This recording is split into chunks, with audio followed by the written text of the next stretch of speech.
مجھے بہت اچھا محسوس ہو رہا تھا۔ شام کو امی اور سائفہ گھر چلی گئیں۔ تھوڑی ہی دیر میں عامر آفس سے آ گیا۔ جب وہ آیا تو میری جان میں جان آئی۔ اب اس طرح ہونے لگا تھا کہ جب عامر اس گھر سے جاتا تو مجھے محسوس ہونے لگتا کہ اس دوسرے گھر میں کوئی موجود ضرور ہے۔ مجھے بہت ڈر لگتا تھا، میں چاہ کر بھی یہ بات عامر کو نہیں بتا پاتی تھی۔ ایک دن عامر دوپہر میں ہی آفس سے آ گیا تو میں اس سے ضد کرنے لگی کہ مجھے دوسرا گھر دیکھنا ہے۔ وہ قدرے حیران ہوا لیکن پھر وہ مجھے اس گھر میں لے گیا۔ وہ گھر تھوڑا سا مختلف طریقے سے بنا تھا۔ وہاں نیچے ایک کمرہ تھا اور اوپر 2 کمرے تھے۔ مجھے وہ گھر بھی پیارا لگا لیکن میں نے دیکھا وہاں کوئی بھی نہیں تھا۔ پورا گھر خالی تھا۔ درمیان والے دروازے کو عامر نے دونوں طرف سے لاک کر دیا۔ کیا تم یہ لاک کھلا نہیں رہنے دے سکتے؟ میں نے عامر سے پوچھا۔ میں سوچ رہی تھی اگر دروازہ کھلا رہے گا تو شاید مجھے وہم نہیں ہوگا اور ڈر نہیں لگے گا۔ میری بات سن کر عامر بولا، نہیں انابیہ، یہ گھر شاید میرے بھائی سیف کی شادی کے بعد ہی کھل سکے گا۔ سیف شادی کے بعد یہیں رہے گا۔ عامر کی بات سن کر میں خاموش ہو گئی۔ ایک تسلی تو مجھے ہو گئی تھی کہ اس گھر میں کوئی بھی نہیں رہ رہا۔ میں نے سوچا شاید جو آوازیں مجھے آتی ہیں وہ میرا وہم ہے۔ ہماری شادی کو 2 ماہ ہو گئے تھے۔ ابھی بھی مجھے عامر کے چہرے پر وہی پریشانی نظر آ رہی تھی۔ میں نے اسے پوچھا، عامر کیا تم ہماری شادی سے خوش ہو؟ میری بات سن کر وہ مسکرا دیا اور کہنے لگا، میں بہت خوش ہوں۔ میں نے اس کی آنکھوں میں دیکھا جہاں صاف نظر آ رہا تھا کہ وہ واقعی خوش ہے۔ میں مطمئن ہو گئی۔ ہماری شادی کو 3 ماہ ہو گئے تھے۔ ایک رات عامر نے مجھ سے کہا کہ میں 1 ہفتے کے لیے شہر سے باہر کام کے سلسلے میں جا رہا ہوں، تم مائکے چلی جاؤ۔ عامر کے جانے کا سن کر میں اداس ہو گئی۔ عامر نے مجھے مائکے چھوڑ دیا اور خود چلے گئے۔ میرا ایک کزن واصف بھی امی کی طرف خالہ کے ساتھ رہنے آیا ہوا تھا۔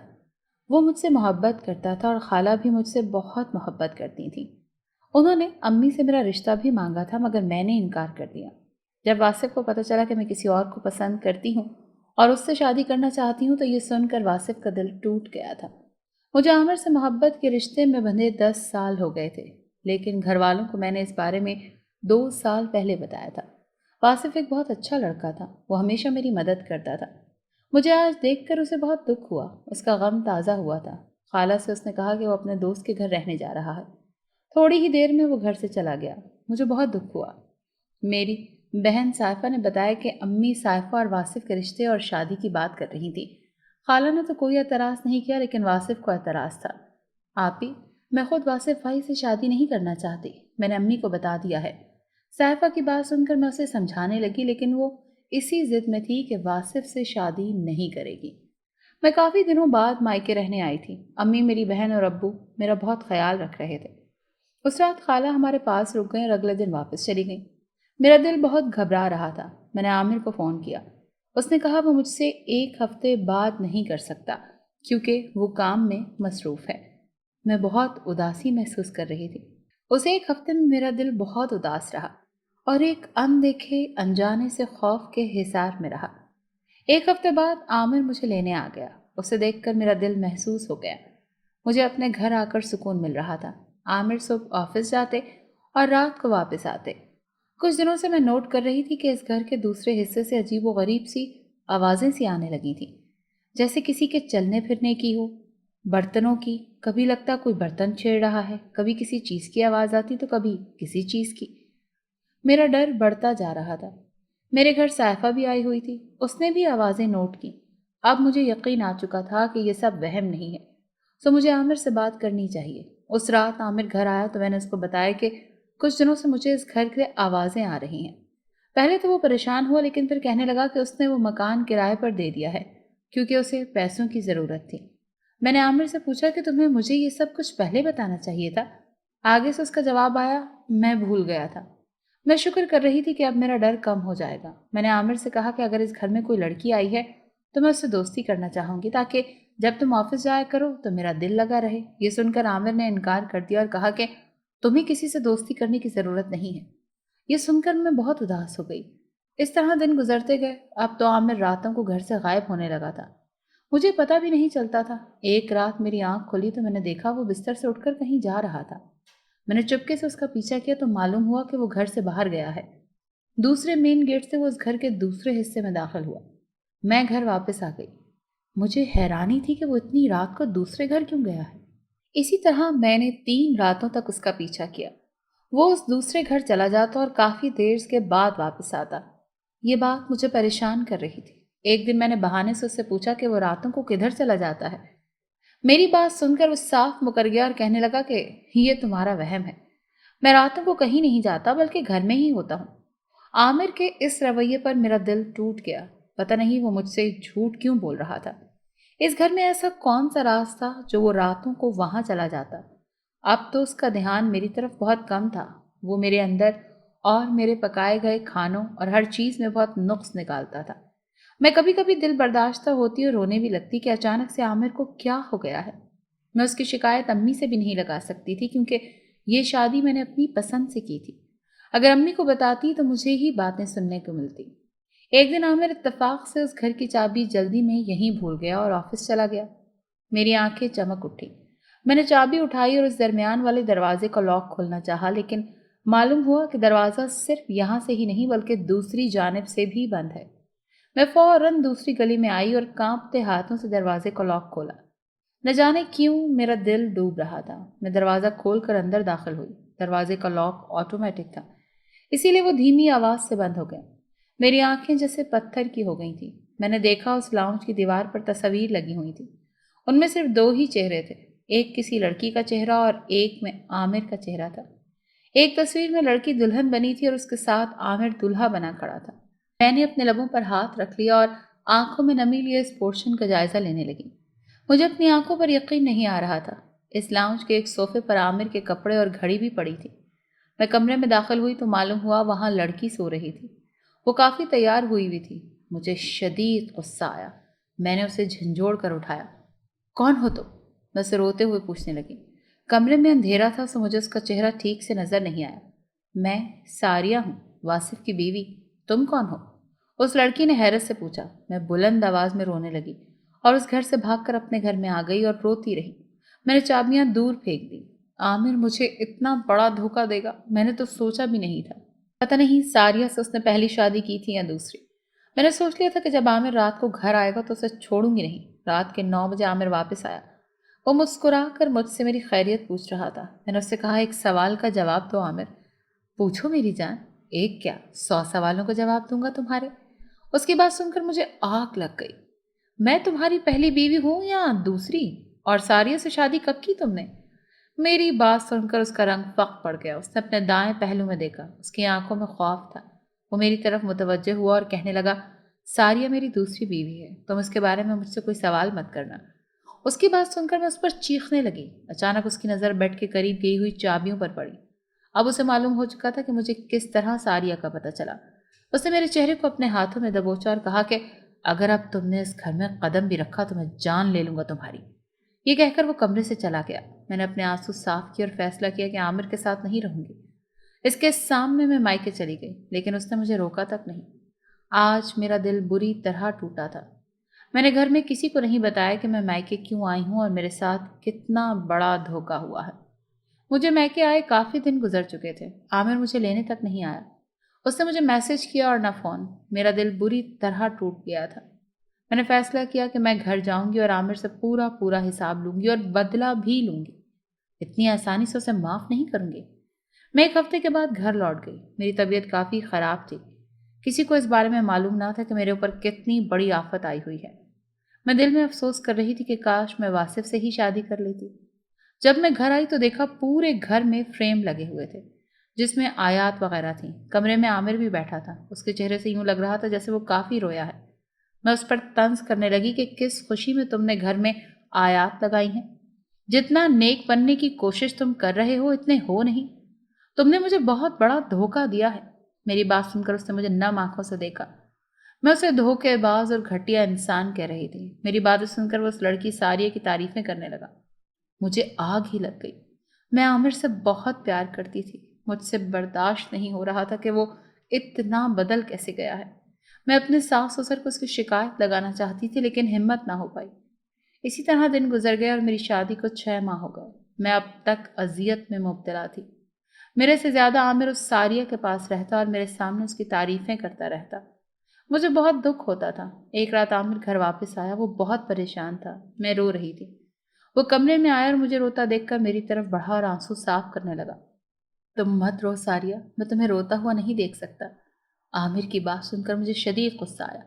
میں نے اس کا ہاتھ جھٹک دیا اور کہنے لگی، جھوٹ مت بولو، اگر تمہیں میرا اتنا احساس ہوتا تو کبھی اس سے شادی نہ کرتے اور مجھے دھوکہ نہ دیتے۔ میری بات سن کر وہ میرا ہاتھ تھام کر کہنے لگا، میں تمہیں سچ بتانا چاہتا ہوں، سچ سننے کے بعد تم یہی کہو گی کہ میں نے بالکل ٹھیک کیا۔ اس کی بات سن کر میں ایک لمحے کے لیے حیران رہ گئی۔ اس کے لہجے میں بہت درد تھا۔ میں پگھل گئی اور اس کی بات سننا شروع ہو گئی۔ اس نے کہا، چاند کی 14ویں رات ہے، اسی لیے آج اسے کسی کا ڈر نہیں۔ وہ شروع سے مجھے سب بتانے لگا۔ یہ بات آج سے 2 ڈھائی سال پہلے کی تھی۔ عامر اکیلا مری کی سیر پر گیا ہوا تھا۔ وہاں اس کے دوست بھی رہتے تھے۔ اس کا وہاں 20 دن رہنے کا پلان تھا۔ عامر جس ہوٹل میں رکا تھا وہاں بہت ہی کم لوگ تھے، کیونکہ اس ہوٹل کا کرایہ بہت زیادہ تھا۔ ہوٹل بہت شاندار اور کافی بڑا تھا۔ 100% میں سے 70% حصہ اس ہوٹل کا خالی تھا۔ عامر نے آخری پورشن یعنی 10ویں منزل پر کمرہ لیا، کیونکہ وہ باہر کا خوبصورت نظارہ دیکھنا چاہتا تھا۔ اس منزل پر صرف وہی کمرہ کھلا تھا، باقی سارے کمروں کو تالے لگے ہوئے تھے۔ عامر بنا ڈرے اس کمرے میں رہ رہا تھا۔ اس دوران اسے اتفاق سے واصف مل گیا۔ وہ کسی کام سے یہاں آیا تھا۔ عامر جانتا تھا کہ واصف میرا کزن ہے۔ واصف اسے دیکھ کر بہت خوش ہوا اور اس تحفے میں ایک بریسلٹ گفٹ کیا۔ عامر کو وہ بریسلٹ بہت پسند آیا اور اس نے اس بریسلٹ کو پہن لیا۔ رات کو سونے سے پہلے اس نے بریسلٹ اتار کر بیگ میں رکھ دیا۔ جب وہ رات کو سو رہا تھا تو اس کے کمرے کے دروازے پر دستک ہوئی۔ اس نے دروازہ کھولا تو اسے سامنے ایک لڑکی کھڑی نظر آئی۔ اس لڑکی نے عامر کو اپنا نام ساریہ بتایا اور کہنے لگی کہ آپ کے پاس پانی ہے تو مجھے دے دیں، میرے روم میں پانی نہیں آ رہا۔ پہلے تو عامر حیران ہوا کہ 10ویں منزل پر کوئی اور بھی رہ رہا ہے، لیکن اسے تو بتایا گیا تھا کہ 10ویں منزل پوری خالی ہے۔ پھر اس نے سوچا کہ ہو سکتا ہے آج ہی یہ لڑکی آئی ہو۔ اس نے اس لڑکی کو پانی والی بوتل دی تو وہ اس کے ساتھ نے پانی لے کر سامنے والے کمرے میں چلی گئی۔ اگلے دن عامر جب اپنے دوست کے گھر جانے لگا تو اس نے دیکھا کہ سامنے کمرے کو تو تالا لگا ہوا تھا۔ وہ حیران ضرور ہوا، خیر وہ اپنے دوست کو اپنے ہوٹل میں لے آیا۔ اس کا دن اچھا گزرا تھا۔ رات کو دوبارہ سے وہ لڑکی سامنے سے آئی اور اس سے کھانے کو مانگنے لگی۔ عامر لڑکیوں کی بہت عزت کرتا تھا۔ اس نے اسے کھانا دے دیا۔ اس کے سامنے وہ لڑکی سامنے والے کمرے میں چلی گئی اور دروازہ بند کر دیا۔ عامر سوچ رہا تھا، یہ لڑکی کافی عجیب ہے، اتنے مہنگے ہوٹل میں رہ رہی ہے لیکن اس کے پاس کھانے کو پیسے نہیں ہیں۔ خیر کچھ دن اسی طرح ہونے لگا۔ وہ لڑکی کبھی اس سے پیسے مانگنے آتی، کبھی کھانا تو کبھی پانی۔ اب عامر تنگ آ چکا تھا۔ کافی دفعہ اس نے غور کیا تھا کہ رات کے وقت ہی وہ لڑکی آتی تھی، جبکہ دن کے وقت اس کے کمرے کے باہر بڑا سا تالا لگا ہوتا تھا۔ اس نے ایک دن اس لڑکی سے تنگ آ کر ہوٹل مینجمنٹ ٹیم سے اس لڑکی کی شکایت کی۔ ٹیم نے کارروائی شروع کی اور بتایا کہ 10ویں منزل پر آپ کے علاوہ تو اور کوئی بھی نہیں ہے۔ ساریہ نام کی کوئی لڑکی اس ہوٹل میں کسی کمرے میں رہائش پذیر نہیں ہے۔ یہ سن کر عامر کے پیروں تلے سے زمین نکل گئی۔ وہ پہلی دفعہ ڈر گیا تھا۔ وہ اپنے دوست سرجیل کے گھر بھاگا اور اسے سارا قصہ سنایا۔ اس کا دوست یہ سن کر کہنے لگا کہ میں تمہیں پہلے ہی کہتا تھا نا کہ 10ویں منزل پر اکیلے نہ رہو، لیکن تم نے میری بات نہیں سنی۔ مجھے تو لگتا ہے وہ لڑکی انسان ہی نہیں تھی۔ اپنے دوست کی بات سن کر عامر نے اسے برہمی سے دیکھا۔ اسے جنات پر یقین نہیں تھا۔ وہ بات کو ماننے کو تیار ہی نہیں تھا۔ وہ لڑکی کوئی اور مخلوق ہے، ایسا نہیں ہو سکتا۔ خیر وہ جلدی کراچی واپس چلا گیا اور اپنے گھر آ گیا۔ وہ اکیلا ہی رہتا تھا کیونکہ اس کے خاندان والے لندن میں تھے۔ وہ لڑکی ساریہ اب اس کے گھر بھی آنے لگی تھی۔ اس نے ایک دن عامر کو بتایا کہ میں ایک جن زادی ہوں اور تم پر عاشق ہوں۔ یہ سن کر عامر کی دنیا ہل گئی۔ وہ اپنے گھر عامل صاحب کو لے کر آ گیا۔ ان کا کہنا تھا کہ وہ جنزادی بہت خطرناک ہے اور کسی خاص مقصد سے آئی ہے۔ خیر عامل صاحب نے اس گھر میں دم کر دیا، جس وجہ سے وہ اس گھر میں کم آنے لگی، لیکن اس کے دوسرے گھر کے حصے میں اس جنزادی کی آوازیں آتی تھیں۔ عامر کو لگتا تھا جب وہ مجھ سے شادی کر لے گا تو وہ جنزادی اس کی زندگی سے ہمیشہ کے لیے دور ہو جائے گی۔ وہ جنزادی ساریہ سے تنگ آ چکا تھا۔ عامر نے مجھ سے شادی کر لی لیکن وہ جنزادی اس پر مزید قابض ہو گئی۔ عامر دعا کرتا تھا کہ ابھی اس کے ہاں بچہ نہ ہو، ورنہ وہ جنزادی مجھے اور ہمارے بچے کو نقصان پہنچا دے گی۔ یوں اس نے مجھے جھوٹ بول کر میکے بھجوا دیا۔ خود اس نے بہانہ بنایا کہ وہ آفس کے کام کے سلسلے میں جا رہا ہے۔ پیچھے سے اس نے عامل صاحب سے رابطہ کیا اور بتایا کہ وہ جنزادی اسے اپنے آس پاس ہر وقت بھٹکتی ہوئی نظر آتی ہے، اسی لیے وہ انابیہ سے ٹھیک سے بات بھی نہیں کر سکتا۔ عامل صاحب نے یہ سب باتیں سن کر اسے مشورہ دیا کہ اب اس جنزادی کی یہی خواہش ہے کہ تم اس سے شادی کر لو، اسی لیے تم اس سے شادی کر ہی لو، اس طرح ہم اس جنزادی کو جلد قابو میں کر لیں گے، یوں نہ وہ تمہیں نقصان پہنچا سکے گی اور نہ انابیہ کو۔ عامر نے دل پر پتھر رکھ کر ساریہ جنزادی سے شادی کا سوچ لیا۔ وہ اکثر خوابوں میں دیکھتا تھا کہ ساریہ انابیہ کو یعنی مجھے نقصان پہنچا رہی ہے۔ وہ نہیں چاہتا تھا کہ میں نقصان میں جاؤں، اسی لیے اس نے مجھے بتائے بنا ساریہ سے شادی کر لی۔ وہ مجھے سچ بتا کر پریشان اور اذیت میں نہیں ڈالنا چاہتا تھا، لیکن اس جنزادی نے دھوکے سے مجھے پتہ لگوا دیا کہ عامر شادی کر چکا ہے۔ وہ میرے اور عامر کے درمیان نفرت ڈالنا چاہتی تھی۔ عامر جان بوجھ کر میرے سامنے ساریہ کی تعریفیں کرتا تھا کہ ساریہ کا دھیان بھٹک جائے کہ عامر تو اسے پسند کرنے لگا ہے، وہ یوں مجھے نقصان نہیں پہنچائے گی۔ عامر کی باتیں سن کر میری آنکھوں سے آنسو بہہ نکلے۔ مجھے عامر کے ہر لفظ میں سچائی نظر آ رہی تھی۔ میں کچھ بولنے کے قابل نہ رہی۔ مجھے بہت دکھ تھا کہ میں نے عامر کے بارے میں اتنا برا سوچا۔ اس سے پہلے کہ میں کچھ بولتی مجھے زوردار چکر آیا اور میں بے ہوش ہو گئی۔ عامر مجھے پکارتا رہا۔ اس نے گاڑی نکالی اور مجھے اسپتال لے گیا۔ وہاں تشخیص ہوئی کہ میں پریگننٹ ہوں۔ یہ سن کر میں اور عامر بہت خوش ہوئے۔ لیڈی ڈاکٹر نے کچھ ہدایات اور ادویات لکھ کر دی۔ عامر وہ سب کچھ لے آیا۔ اس نے مجھے گاڑی میں بٹھایا۔ انابیہ، تم اپنے میکے چلی جاؤ۔ اگر اس جنزادی کو خبر ملی تو اچھا نہیں ہوگا۔ میں عامل صاحب سے دوبارہ رابطہ کرتا ہوں۔ تم اب تب واپس آنا جب میں اور عامل صاحب اس جنزادی کا خاتمہ کر دیں۔ عامل کی بات سن کر میں رونے لگی۔ میں نے اس سے معافی مانگی اور کہا کہ تم مجھ سے سچی محبت کرتے ہو۔ اس نے مجھے یقین دلایا کہ وہ مجھ سے سچی محبت کرتا ہے۔ میں عامر کو اکیلے چھوڑ کر نہیں جانا چاہتی تھی، لیکن اس نے مجھے کہا کہ میرے ساتھ عامل صاحب ہوں گے، اس لیے تم فکر مت کرو۔ مجھے اب سکون تھا۔ اس نے کہا آج چاند کی 14ویں تاریخ ہے، اسی لیے وہ جنزادی اپنی دنیا میں گئی ہوئی ہے۔ میں تمہیں میکے چھوڑنے جا رہا ہوں، لیکن اس سے پہلے تم اپنا ضروری سامان لے لو۔ یہ کہہ کر اس نے گھر کی طرف گاڑی موڑ لی۔ میں نے جلدی جلدی اپنا ضروری سامان رکھا اور عامر نے مجھے میکے چھوڑ دیا۔ جب گھر والوں کو پتہ چلا کہ میں ماں بننے والی ہوں تو وہ بہت خوش ہوئے۔ سب میری پہلے سے زیادہ خدمت کر رہے تھے۔ مجھے بہت اچھا لگ رہا تھا، لیکن دل میں مجھے ایک خوف بھی تھا۔ عامر گھر چلا گیا تھا اور اس کا کہنا تھا کہ اس کے ساتھ وہ عامل صاحب بھی ہیں۔ 2 راتیں یوں ہی گزر گئیں۔ میری بات عامر سے صرف فون پر ہو رہی تھی۔ مجھے اس کی بہت پریشانی تھی۔ میں نے سوچا کہ میرے گھر کے قریب جو آستانہ ہے میں وہاں چلی جاتی ہوں۔ مجھے پہلے وہاں جانے کا اتفاق نہیں ہوا تھا، لیکن میں نے سن رکھا تھا کہ وہاں کا عامل بابا کافی اچھا ہے۔ میں نے امی اور بہن سے کہا میں دوست کے گھر جا رہی ہوں۔ امی منع کر رہی تھی کہ اکیلے مت جاؤ بلکہ صائفہ کو لے کر جاؤ، لیکن میں نے انکار کر دیا اور ضد کر کے اکیلی چلی گئی۔ میں نہیں چاہتی تھی کہ امی کو کچھ بھی پتہ چلے، میرے میکے والوں کو کسی بھی چیز کی خبر ہو۔ میں اپنی دوست کے ہاں جانے کے بجائے آستانے پر آ گئی۔ میں نے نقاب کیا ہوا تھا۔ قریب میں ہی میری خالہ کا گھر بھی تھا۔ جب میں گھر آئی تو میرے کانوں سے واصف کی آواز ٹکرائی۔ وہ عامل صاحب سے باتیں کر رہا تھا۔ میں کان لگا کر اس کی گفتگو سننے لگی۔ جو میں نے سنا اسے سن کر میرے پیروں تلے سے زمین نکل گئی۔ واصف نے ہی اس جنزادی کو بھیجا تھا۔ وہ اس آدمی یعنی عامل سے کہہ رہا تھا کہ آپ کے اس بریسلٹ نے کمال کر دیا ہے۔ آپ ایسا ہی بریسلٹ مجھے بنا کر دیں تاکہ میں انابیہ کو پہنا کر اس سے شادی کر لوں۔ واصف مجھے دیکھ نہیں پایا۔ میں وہاں سے بھاگ گئی۔ میں نے کبھی سوچا بھی نہیں تھا کہ ایسا ہوگا۔ مجھ پر وار کرنے والا میرا اپنا ہی ہوگا۔